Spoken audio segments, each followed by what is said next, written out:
Hello दोस्तों, आपका MM study में स्वागत है। आज हम प्रश्नावली 1.4 के क्वेश्चंस को सॉल्व करेंगे डिटेल में। तो प्रश्नावली 1.4 का फर्स्ट क्वेश्चन है कि बिना लंबी विभाजन प्रक्रिया, आप लंबी विभाजन प्रक्रिया मत करो, भाग भाग देने की जरूरत नहीं है, कि ये बताइए कि प्रमेय जो संख्याएं नीचे दे रखी है उसका दशमलव प्रसार क्या है, या तो शांत है या अशांत आवर्ती है। ये बहुत इंपॉर्टेंट चीज है, अशांत आवर्ती। ठीक है, तो चलिए फिर क्वेश्चंस को सोल्व करते हैं और बताते हैं कि उसका प्रसार शांत है या अशांत आवर्ती है।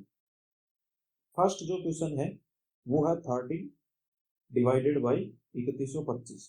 ठीक है, तो 13 का अभाज्य गुणनखंड 13 ही रहेगा। अब 3125 का हम गुणनखंड निकाल लेते हैं। ये हो गया 3125, सीधा बात दिखता है 5 है, तो लास्ट में 5 है, इसका मतलब 5 का भाग जाएगा, 5 का भाग देते हैं। 30 में कितनी बार? 6 बार। 12 में 2 बार। 25 में 5 बार।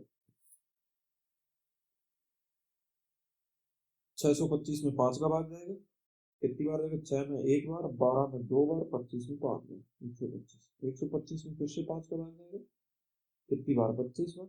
25 में फिर 5 बार, और 5 में 5 का भाग 1 बार। तो कितने 5 आए? 1 2 3 4 5। तो इसका मतलब हम लिख सकते हैं कि ये 5 की घात 3 5 होगा। इसका मतलब हम लिख सकते हैं कि ये क्या होगा? 5 की घात 5। ठीक है, इसी टाइप से हमें उसको p, ये तो क्या होगा आपका q। एक चीज आपने देखी है कि जब q है वो 2 या 5 के गुणनखंड में होता है तब उसको क्या बोलते हैं? शांत। अगर 2 और 5 के गुणनखंड में q आता है तो उसको आप क्या बोलोगे? शांत प्रसार बोलोगे। इसीलिए 2 की पावर n और 5 की पावर n में, और उसकी कुछ भी हो, लेकिन 2 और 5 की गुणनखंड में आएगा तो वो शांत रहेगा। अकेला 2 में आ सकता है, अकेला 5 में भी आ सकता है, कोई इश्यू नहीं, तब शांत होगा। अगर इसके साथ कुछ और गुणनखंड मिल गया तब वो अशांत आवर्ती होगा। लेकिन इसमें आपको ध्यान रखना होगा, इन दोनों में कुछ कॉमन नहीं होना चाहिए। पी और क्यू, अंश और हर में कुछ भी गुणनखंड कॉमन नहीं होना चाहिए। सारा काट पीट करने के बाद ये इस फॉर्म में होना चाहिए। ये इंपॉर्टेंट चीज, क्योंकि ये जो छोटी छोटी चीजें हैं ना, ये आपके एग्जाम में मिस्टेक्स को बहुत बचाती है। क्योंकि अगर आपको इन छोटी छोटी चीजों में ध्यान नहीं है, अशांत आवर्ती, ये छोटी छोटी चीजें अगर ध्यान नहीं है, तो आप माइनर मिस्टेक से अपने नंबर कमा सकते हैं एग्जाम में। क्योंकि बोर्ड एग्जाम में कभी कभार इसी टाइप की ट्रिकी क्वेश्चन पूछ लेते हैं जो इजी रहते हैं, लेकिन छोटी सी मिस्टेक हो जाती है उनकी और हम नंबर कमा बैठते हैं। इसलिए ये मैं वर्ड बार बार प्रेस करके इसीलिए बोल रहा हूँ कि आप इन पे फोकस करो, स्पेशली जो छोटी छोटी मिस्टेक्स होती है हमेशा आपके लिए। ठीक है, क्यू की आगे पी की वैल्यू 13 है, तो आप क्या करो? पी बाई क्यू के रूप में लिखो। पी बाई क्यू 13 बटा 5 की पावर 5। अब इसमें कुछ भी कॉमन नहीं है, तो आप सिंपल सा बोल सकते हो कि ये जो प्रसार होगा ये कैसा होगा? शांत होगा। ठीक है, यही आपका आंसर। अगर कुछ ऊपर कॉमन आता है, क्योंकि ये 5 के गुणनखंड है इसलिए ये शांत प्रसार है। चलिए क्वेश्चन नंबर सेकंड देखते हैं। सेकंड में 17 का 17 ही रहेगा। 8 का अभाज्य गुणनखंड क्या होगा? देखिए, 2 का भाग 8 में 4 बार, फिर 4 में 2 का भाग 2 बार, फिर 2 में 1।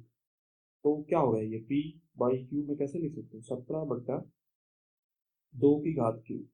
इनमें भी कुछ अब उभयनिष्ठ नहीं है आपस में गुणनखंड, तो आप बोल सकते हो ये प्रसार भी आपका कौन सा प्रसार है? शांत प्रसार। ठीक है, ये आपका आंसर हो गया। इसके लिए भी क्वेश्चन नंबर सेकंड भी आपका शांत प्रसार। इसलिए क्वेश्चन नंबर थर्ड में 64 का गुणनखंड निकालते हैं। पहले 64 में 2 का भाग जाएगा, 32, 32 में फिर से 2, 16, 16 में 2 8, 8 में 2 4, 4 में 2 का भाग 2 बार, एंड 2 में 2 का भाग 1 बार।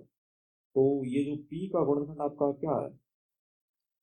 1 2 3 4 5, 6 टाइम 2 है, तो 2 की घात 6 होगी। इसी टाइप से आप 455 का गुणनखंड निकालो, 455, 5 का भाग 9 पंजा 45 और 1 91। 91 आपको पता 13 का भाग जाता है, कितनी बार जाता है? 7 बार। फिर 7 का क्या बचेगा? 1। इसलिए जो आपका q का गुणनखंड क्या है? 5 गुणा 13 गुणा 7, ये आ गया आपका q का गुणनखंड। तो आपका p बाई क्यू क्या हो गया? p by Q is equal to 2 की पावर 6 डिवाइडेड बाई 5 गुणा 13 गुणा 7। ये हो गया।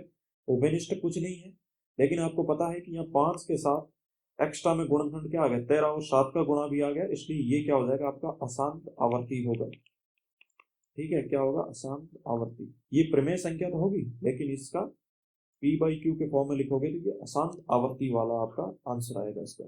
जो दशमलव प्रसार रहेगा वो अशांत आवर्ती प्रसार रहेगा। क्वेश्चन नंबर 1 का पार्ट 4, पी आपका क्या हो जाएगा 5 गुना 3 हो जाएगा। 15 का गुणनखंड क्या होगा 5 गुना 3। अब आपको क्या निकालना है 1600 का गुणनखंड निकालना। 1600 में 2 का भाग कितनी बार जाएगा 800। 800 में आपका 2 का भाग कितनी बार जाएगा 400। 400 में आपका 2 का भाग कितनी बार जाएगा 200। 200 में 2 का भाग कितनी बार जाएगा 100। 100 में 2 का भाग 50। 50 में 2 का भाग 25। 25 में 5 का भाग 5 एंड 5 में 1।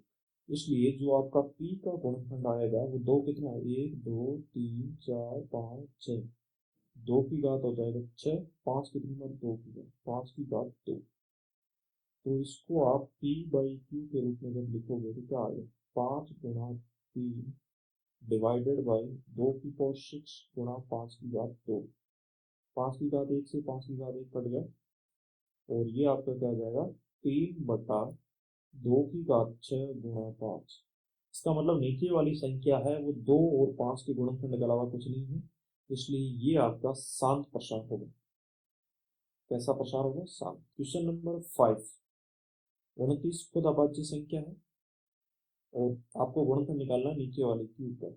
343 343 आपको पता है कि 2 से विभाजित नहीं होगा, 5 से भी नहीं होगा और 3 से भी नहीं होगा, क्योंकि ये 7 + 3 10 होता है। 10 में 3 का भाग जाता है योग में, इसलिए हमें 7 का भाग ट्राई करना चाहिए।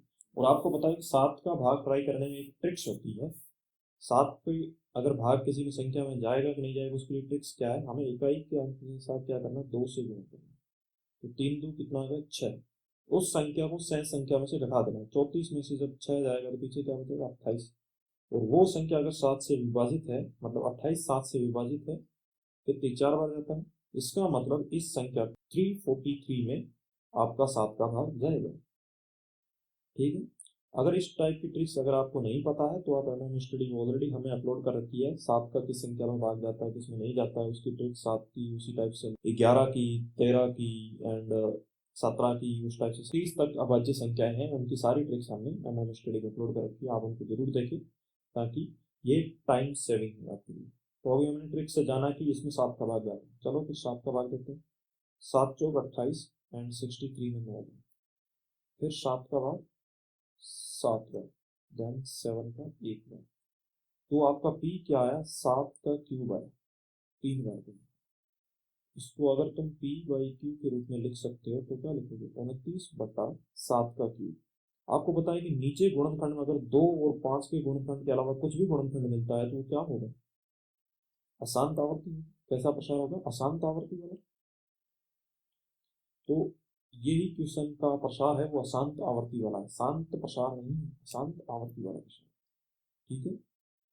इसी टाइप से क्वेश्चन नंबर 6, क्वेश्चन नंबर 6 में 23 खुद अभाज्य संख्या है। ये ऑलरेडी पी बाई क्यू के रूप में लिखा हुआ है अभाज्य गुणनखंड के साथ में। 2 की घात 3 और 5 की घात 2। अब इसमें जो गुणनखंड है क्यू का वो 2 और 5 के अलावा कुछ नहीं है, कोई और एक्स्ट्रा गुणनखंड नहीं है, इसलिए प्रसार कैसा होगा शांत होगा। ठीक है। ये आपका आंसर। चलिए फिर इसी टाइप से नेक्स्ट इसके पार्ट्स देखते हैं क्वेश्चन नंबर 1 की। चलिए फिर नेक्स्ट क्वेश्चन को देखते हैं। अब नेक्स्ट क्वेश्चन 7th है। 7th को भी इन्होंने 7th को ऑलरेडी सोल्व नहीं कर रखा है, हमें केवल सोल्व करना पड़ेगा। 129 का पहले अभाज्य गुणनखंड निकालना पड़ेगा। 129 आपको पता है 3 और 9 12 होता है, इसलिए 3 का भाग इसमें जाएगा।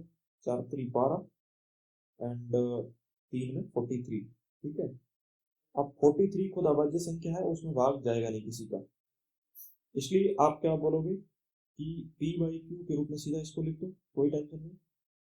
तो क्या होगा 43 गुणा 3 डिवाइडेड बाई क्या होगा 2 की पावर 3 5 की पावर 7 एंड 7 की पावर 5। क्योंकि यहाँ इजीली आपको दिख रहा था कि ये 3 का गुणनखंड है, नीचे कुछ है नहीं, फायदा कुछ नहीं निकालने से, लेकिन ये सेफ्टी के लिए बहुत जरूरी है ताकि स्मॉल मिस्टेक्स ना हो कभी। अब आपको पता है कि नीचे जो है 2 और 5 के गुणनखंड के अलावा 7 का गुणनखंड भी है, और आपको पता है कि अगर 2 और 5 के अलावा कुछ भी गुणनखंड निकलता है तो वो क्या हो जाएगा अशांत आवर्ती प्रसार हो जाएगा। कैसा प्रसार अशांत आवर्ती प्रसार। तो ये आंसर आपका हो गया 7 होगा, वो अशांत आवर्ती होगा। इसी टाइप से आप क्वेश्चन नंबर 8 को सोल्व करोगे। क्वेश्चन नंबर 8 में 6 का गुणनखंड क्या होता है 2 गुणा 3। ठीक है, पी बाई क्यू के रूप में ही लिख देता हूँ सीधा।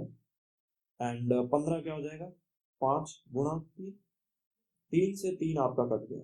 इस क्वेश्चन में इंपॉर्टेंट था, अगर आप 5 नीचे क्यू में ही ध्यान देते तो 5 गुणा 3 होता और आप बोलते कि 3 एक्स्ट्रा है इसलिए ये सीधा आसान आवर्ती प्रसार हो जाएगा, लेकिन यहाँ 3 से 3 कट जाएगा उपनिष्ठ की वजह से, क्योंकि हम क्या कह रहे हैं, सह अभाज्य संख्या होनी चाहिए, इसलिए ये गुणनखंड क्या होगा, 2/5, और इसमें क्यू में केवल ओनली 5 का गुणनखंड है, इसलिए ये शांत प्रसार होगा। ये इंपॉर्टेंट था, मैं इसी के लिए आपको बार बार बोल रहा था, ये शांत प्रसार होगा। ठीक है, फिर क्वेश्चन नंबर 9, क्वेश्चन नंबर 9 क्या है, 35, 35 का अभाज्य गुणनखंड क्या होगा, 7 गुणा 5, क्योंकि 7 पंजा 35 होता है। 50 का अभाज्य गुणनखंड का क्या होगा, 50 में 5 का भाग 10 बार, 5 गुणा 2, ये होगा आपका 50 का, 5 से 5 कट जाएगा, तब आपका क्या होगा, 7/5 गुणा 2। इसमें 5 और 2 के अलावा कुछ भी गुणनखंड नहीं है, इसलिए आपका बोलोगे शांत प्रसार है। ये भी कैसा प्रसार है, शांत प्रसार। इसी टाइप से क्वेश्चन नंबर 10, क्वेश्चन नंबर 10, 77 किसका गुणनखंड है, 7 गुणा 11, दोनों बच्चे, और 210 का हम निकाल लेते हैं। 210 बड़ा है, 2 का भाग कितनी बार जाएगा, 1, फिर 0, एंड 10 में 5 बार, 5 का भाग कितनी बार गया, 2, 1, 21, 7 का भाग कितनी बार गया, 3 बार, 3 का 1 बार, इसलिए ये क्यों क्या आ गया 2 गुणा 5 गुणा 7 गुणा 3, इस फॉर्म में आ गया। ठीक है, और आपको पता है कि अगर क्यू में 2 और 5 के अलावा कुछ भी गुणनखंड आता है, ये 2 एक्स्ट्रा गुणनखंड है, इसलिए ये क्या होगा, अशांत आवर्ती, अशांत आवर्ती प्रसार होगा। कैसा प्रसार होगा, अशांत आवर्ती वाला प्रसार होगा, यही आपका आंसर है, ये शांत नहीं होगा।